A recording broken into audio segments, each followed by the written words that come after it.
La Revolución Mexicana, antecedentes. Uno de los eventos más importantes en la historia de México fue la Revolución Mexicana, pero ¿qué fue la Revolución Mexicana? La Revolución Mexicana fue una guerra civil que duró de 1910 a 1917, aunque no solo intervino el pueblo mexicano en esta guerra, ya que las manos de algunos países que tenían intereses en México se vieron involucradas. Algunos afirman que los inversores extranjeros hicieron cuanto estuvo en sus manos para salvaguardar sus intereses en territorio mexicano. Son muchas las historias que rodean a esta lucha. Lo cierto es que muchos de los mexicanos se levantaron en armas cansados de la explotación que sufrían a manos de los grandes caciques que dominaban grandes extensiones de tierra, o de los trabajadores de algunas regiones como la de las minas de cobre de Cananea que estaban cansados de las injusticias que los extranjeros cometieron contra ellos. En un documento que narra los que se exigía en 1906 en Cananea nos da un ejemplo de lo que pasaba en territorio mexicano. Cada mexicano a quien desprecian los extranjeros vale tanto o más que ellos si se une a sus hermanos y hace valer su derecho. Un mexicano vale menos que un yanqui, que un negro o un chino, en mismo pleno suelo mexicano. Esto se debe al pésimo gobierno que da las ventajas a los aventureros con menoscabo de los verdaderos dueños de esta desafortunada tierra. Este sentir también se reflejaba en el sur del país, donde los grandes hacendados despojaron de sus tierras a los campesinos, muchos de ellos analfabetos y víctimas de fraudes y abusos.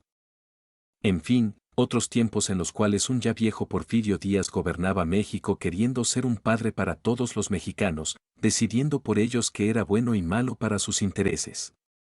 Para cuando la Revolución Mexicana estalló, don Porfirio llevaba 30 años en el poder. Cuando llegó al poder llegó de la mano del lema no reelección en contra de Sebastián Lerdo de Tejada, quien consiguió reelegirse como presidente. Por ello en el año de 1876, en el mes de enero, comenzó la lucha.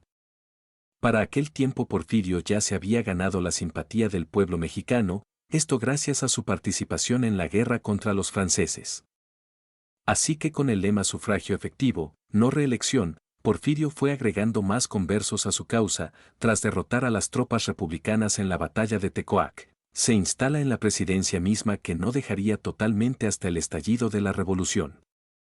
Si bien es cierto que durante este periodo el gobierno logró una estabilidad como no se había visto en la historia de México, lo cual permitió que el país se desarrollara en muchos aspectos. El problema radica en cómo se había logrado este avance, generando un abismo entre la clase que manejaba el poder y dinero en el país, que era una minoría, contra una mayoría que vivía en la pobreza y dependía totalmente de la clase rica y acomodada del país. Los campesinos vivían bajo el sistema de peonaje, donde los hacendados abusaban y esclavizan por medio de la tienda de raya de la hacienda, creando deudas impagables para los peones, y estos morían, la deuda pasaba a sus hijos. De esta manera se aseguraba una mano de obra constante. Obviamente este era un esquema de esclavitud disfrazada de legalidad. Pero el inicio del siglo XX fue la época en la que la situación mundial la que generó que se preparara el polvorín que sería la Revolución Mexicana, ya que factores externos al país generaron una inflación que afectó los precios de los artículos básicos. Productos como el maíz y el frijol, que eran la base de la alimentación de los más pobres, incrementaron su precio hasta en un 57%. En el año 1905 el gobierno mexicano realizó una reforma monetaria que generó una devaluación del 50%, lo que afectó salarios e incrementó la deuda externa del país. Pero el golpe más fuerte fue la crisis económica que se inició en Estados Unidos en el año de 1907. En México la crisis provocó aumento de los precios de los productos alimenticios y las materias primas, desempleo y miseria. Todo esto fue más crudo de soportar para los mexicanos más pobres.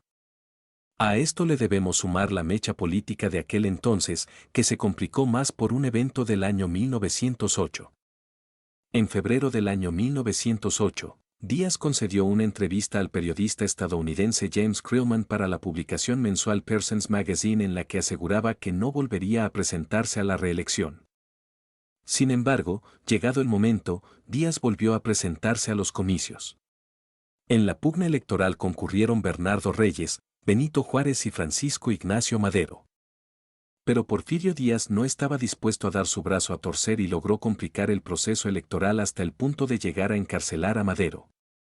A pesar de todo, Madero logró escapar a Texas, desde donde acusó a Díaz de fraude electoral. El 5 de octubre de 1910, Juan Ignacio Madero promulgó el conocido como Plan de San Luis, cuyo objetivo era llamar a las armas a todos los campesinos contra las políticas de Díaz.